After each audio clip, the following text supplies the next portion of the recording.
DYFI, ഇന്ത്യയുടെ പുരോഗമന ചിന്താഗതിക്കാരായ യുവജനത തങ്ങളുടെ നെഞ്ചോട് ചേർത്ത യുവജന പ്രസ്ഥാനം.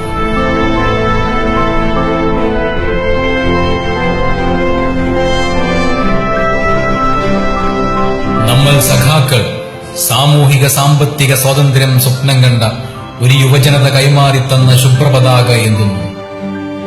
ആ ശുഭ്രപതാക വാനുയർന്ന് പറക്കും കാലത്തോളം ഇന്ത്യയിലെ യുവജനത സംഘടിച്ചുകൊണ്ടേയിരിക്കും.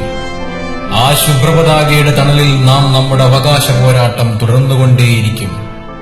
ഇന്ന് ഭഗത് സിംഗ് ജീവിച്ചിരിപ്പുണ്ടായിരുന്നുവെങ്കിൽ നിങ്ങളെ അഭിവാദ്യം ചെയ്യാൻ അദ്ദേഹം എത്തുമായിരുന്നു.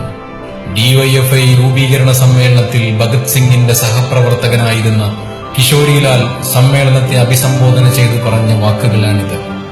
എല്ലാവർക്കും വിദ്യാഭ്യാസം, എല്ലാവർക്കും തൊഴിലിനുമായി മാറ്റത്തിൻ കൊടി നെഞ്ചേറ്റി പൊരുതും യുവജന ഹൃദയങ്ങൾ. 10ാം ഡിവൈഎഫ്ഐ അഖിലേന്ത്യാ സമ്മേളനം കൊച്ചിയിൽ നടക്കാനിരിക്കുകയാണ്.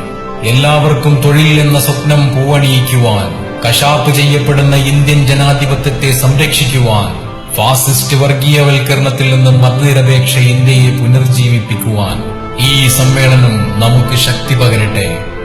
ഇൻകുലാബ് സിന്ദാബാദ്, ഡിവൈഎഫ്ഐ സിന്ദാബാദ്.